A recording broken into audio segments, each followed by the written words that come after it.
I've never been drawn to gatherings. Too much noise, too many rehearsed smiles, people inflating their importance just because there's an audience.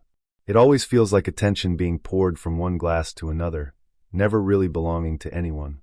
The whole ritual of standing around, making small talk, pretending to care about someone's vacation photos or their opinions on craft beer.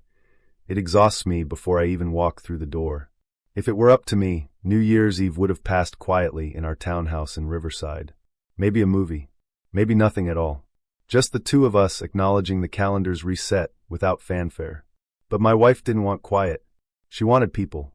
She wanted validation wrapped in laughter and clinking glasses. Vanessa suggested it the way she always does when she doesn't want resistance. Gently, pleasantly, as if she were proposing something sweet instead of rearranging my entire world. Nothing big, she promised, leaning against the kitchen counter with that practiced casualness. Just a handful of friends. Relaxed. Warm. Fun. That last word should have warned me. It didn't. I agreed, not because I believed her, and definitely not because I'd changed my stance on social gatherings. I agreed because I've learned over 8 years of marriage that pushing back early only turns small requests into prolonged wars of attrition. Let things stay small, and life stays manageable. Or so I thought. Vanessa and I never fought loudly. No slammed doors, no shattered plates, no screaming matches that neighbors would whisper about. Our marriage functioned more like a well-oiled system than a romance. Predictable, efficient, compartmentalized. She valued words like secure and comfortable and stable. I preferred quiet and finished and uncomplicated. Most days, those priorities overlapped well enough. We coexisted peacefully in our 3-bedroom home near the river, both working at Meridian Tech Solutions downtown, rarely arguing, rarely connecting. So when hosting became inevitable, I approached it like any other task on my project list at work. We planned meticulously. We shopped at Trader Joe's, then again at Whole Foods. Then we shopped a third time because Vanessa realized she'd forgotten the specific brand of crackers someone had mentioned preferring 6 months ago. Decorations multiplied like an infection spreading through our home. Candles appeared on every surface, as if flickering flames were irrefutable proof of joy and warmth. String lights materialized across the mantel.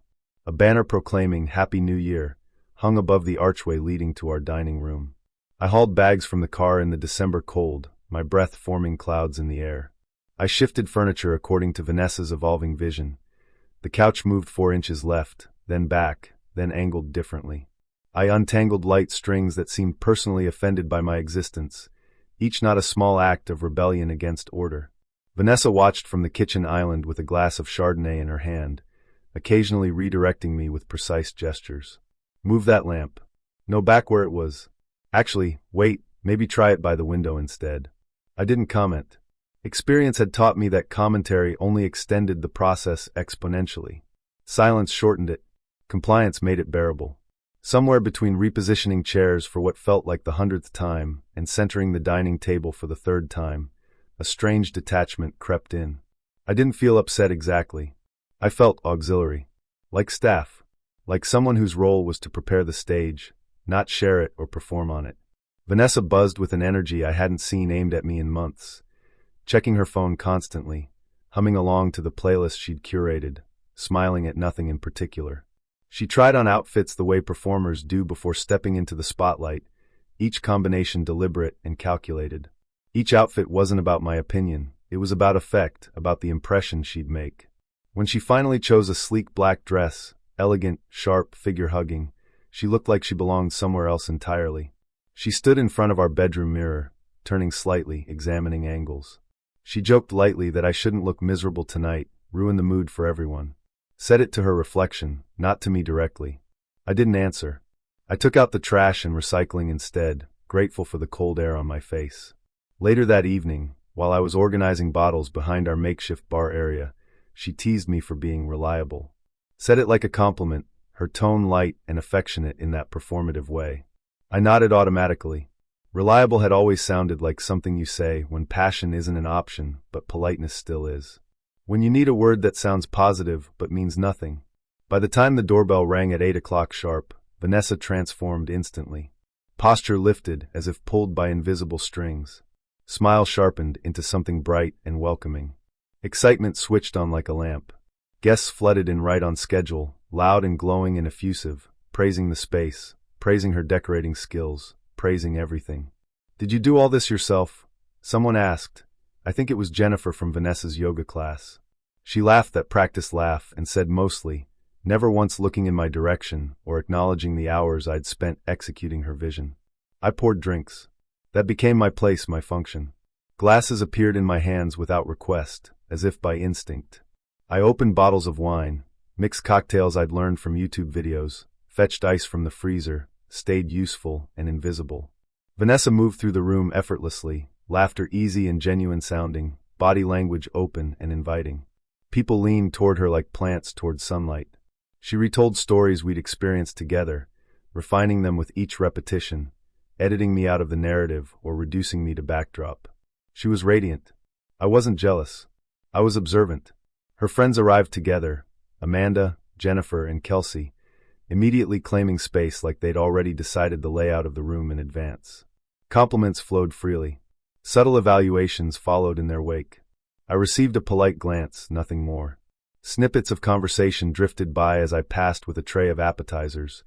Discussions about standards, attraction, those boring husbands said as jokes that didn't target anyone specifically, and therefore implicated everyone. Vanessa laughed along, unbothered by the implications.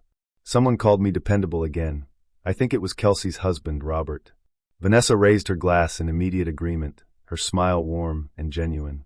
That was the moment I felt myself shrink internally, not insulted, not angry, just reduced. Defined. Categorized.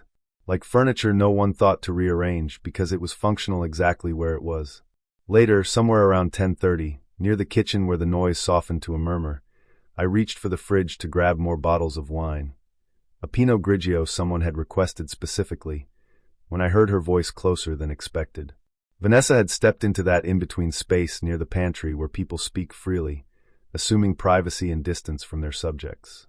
That dead zone where the party noise doesn't quite reach. Amanda's voice came first, curious and knowing. "So you finally settled down with him, huh? After all those years of saying you'd never settle." A pause. The pause said more than any words could. I could hear her considering her answer, choosing words. Then Vanessa answered casually, her tone light and confessional, intimate in the way women speak when they think no one else is listening. "He's the kind of man you choose when you're done chasing excitement. When you want something stable and you're tired of the drama. He's safe." Laughter followed. Understanding laughter.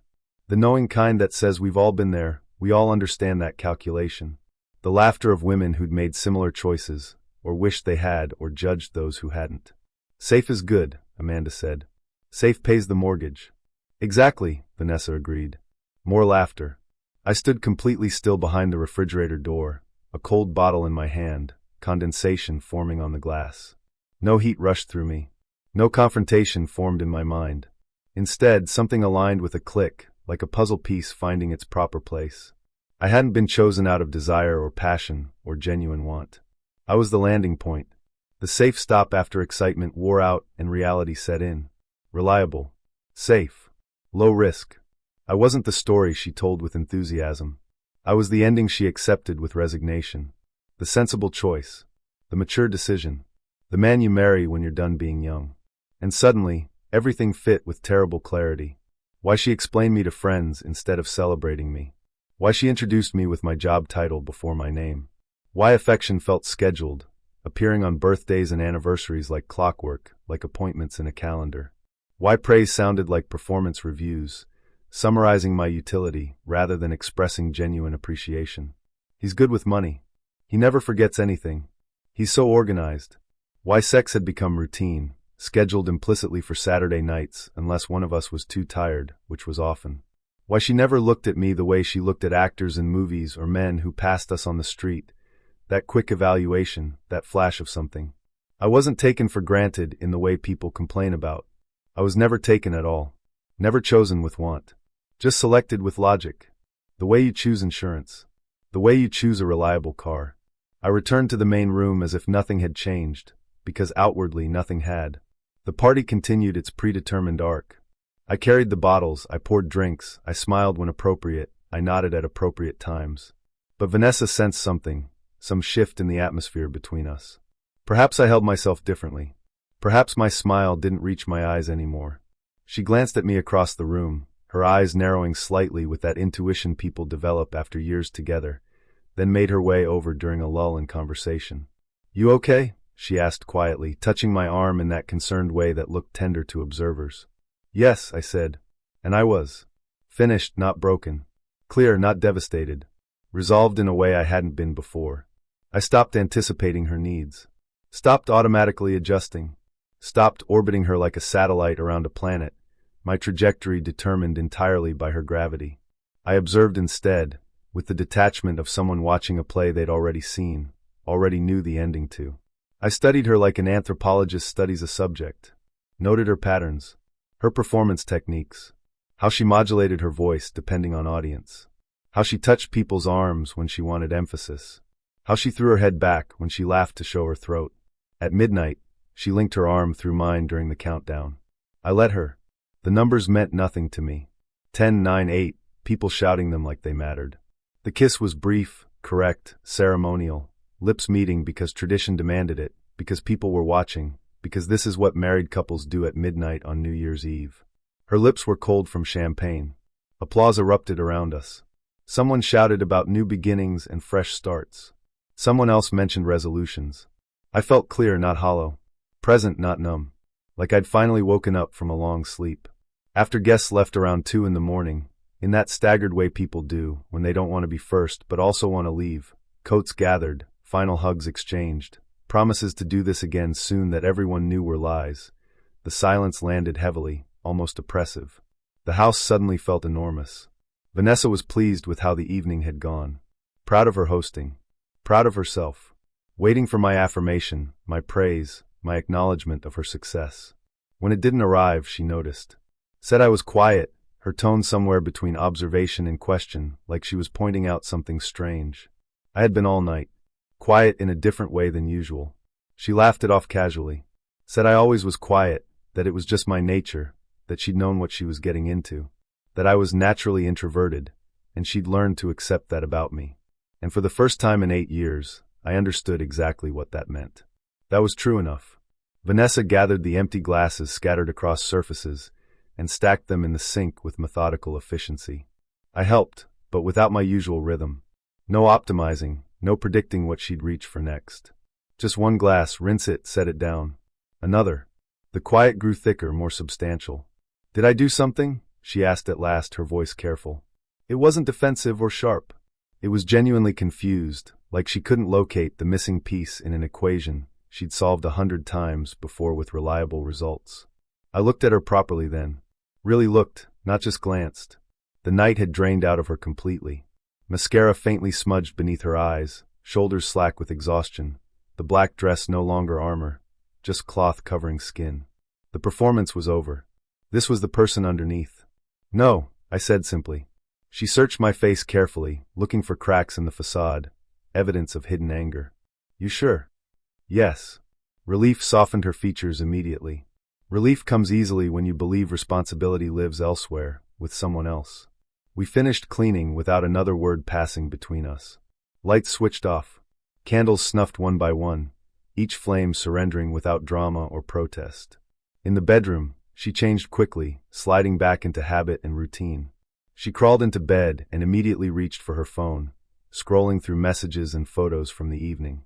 I lay beside her, staring up at the ceiling, feeling the house rearrange itself internally. Not damaged.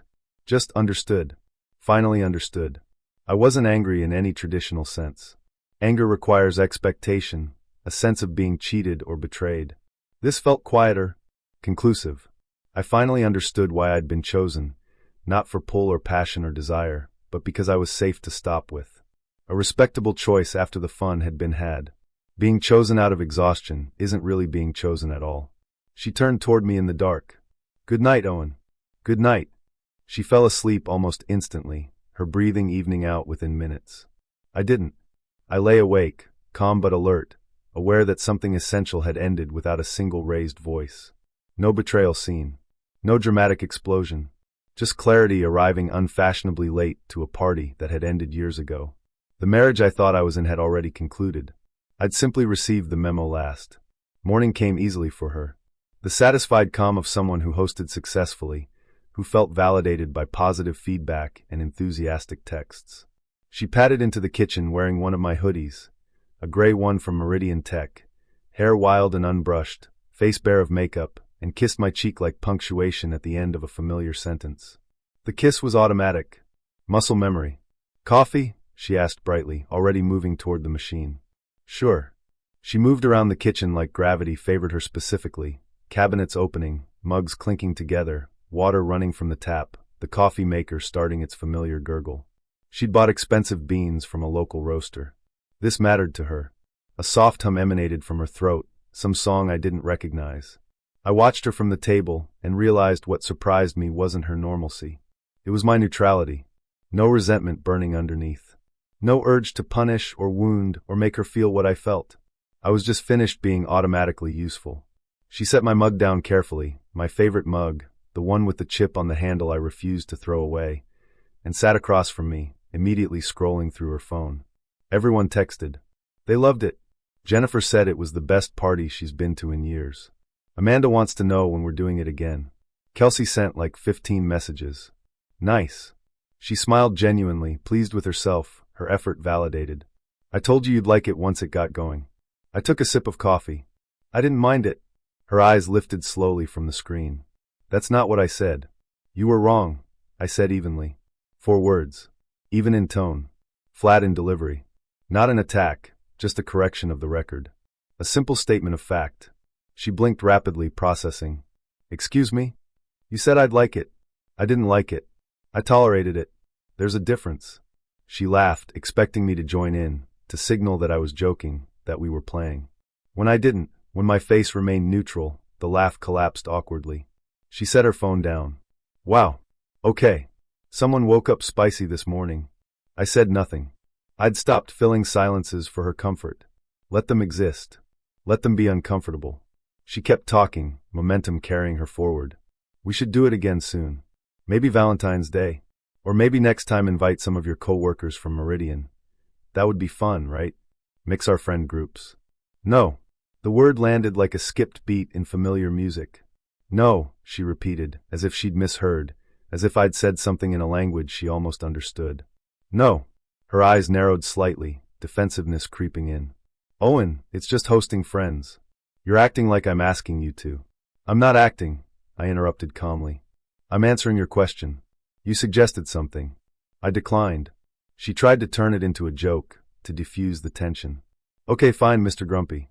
Someone needs more coffee.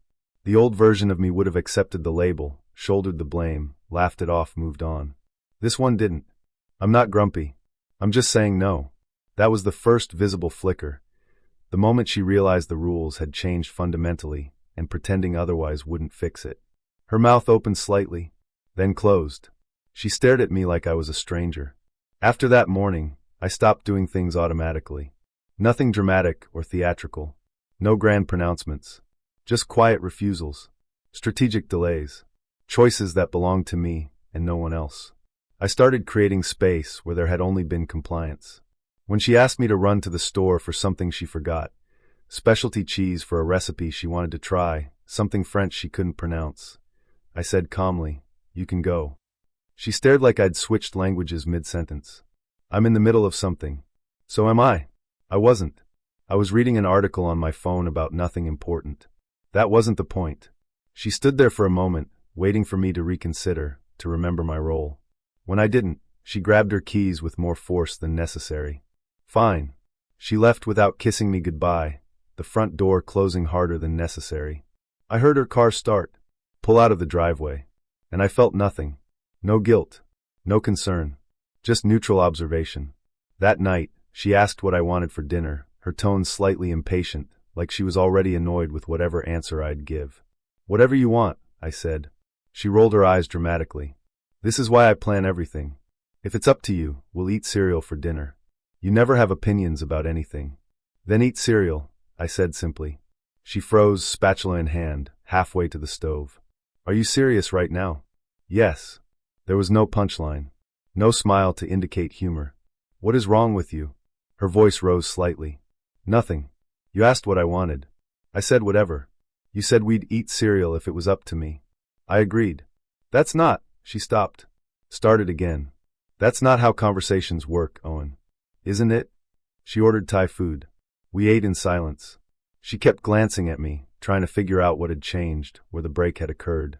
I started going to the gym, a place called Iron Republic near downtown Riverside, a serious gym with free weights and no mirrors, no juice bar, no pretense. Not for revenge. Not to make her jealous or to prepare for dating.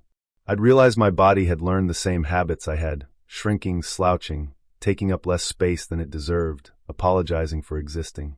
So I went early, before work, when the gym was nearly empty except for serious people doing serious work. "Where are you going?" she mumbled one morning at 5:30, barely awake, squinting at me in the darkness. "The gym." "Since when do you go to the gym?" "Since today." "Why?" She propped herself up on one elbow, genuinely confused. I almost answered honestly. "Because I'm tired of being someone you settled for when better options disappeared. Because I want to feel like I take up space. Because I want to be strong enough to walk away if I need to. Instead, because I want to." I bought better clothes over the following weeks. Nothing flashy or designer. Just things that fit properly, that were chosen deliberately rather than grabbed off clearance racks out of habit. Shirts that fit my shoulders. Pants that were the right length. Colors that weren't just safe. I went to stores I'd walked past for years. I asked for help. I learned about fabric and cut and proportion. Vanessa noticed immediately when I came home with shopping bags from stores I'd never entered before. "For what?" she asked, leaning in the bedroom doorway, arms crossed, watching me hang new shirts in the closet. "For me," I said simply. She laughed lightly, but it sounded forced. "Who are you and what did you do with my husband?" I met her eyes in the mirror while buttoning a new shirt, dark blue, fit properly across the shoulders. "The one you had was too convenient." The smile slipped off her face completely. "What does that mean?" "It means I'm tired." "Tired of what?" Her voice rose slightly, an edge appearing. I didn't give her the satisfaction of a detailed script. "Just tired." "That's not an answer. It's the only one I have right now." She scoffed and changed tactics, regaining composure, trying to reassert normalcy. "Don't be late Sunday. We're going to my parents' house in Ashford for dinner. My mom's making that roast you like." "No, we're not." The air shifted perceptibly. Temperature drop. Pressure change. "Excuse me?" "I'm not going," I said calmly, continuing to button the shirt. "You don't get to decide that unilaterally. You decided already. I'm just informing you of my decision." Her anger gathered, neat and controlled like everything else about her. She was good at controlled anger. "So this is what we're doing now. This is how you're going to be." "Yes," I said. "You're being childish." "Maybe. My parents will ask about you. Tell them I'm tired." "Owen." "I'm not going, Vanessa." She left the room.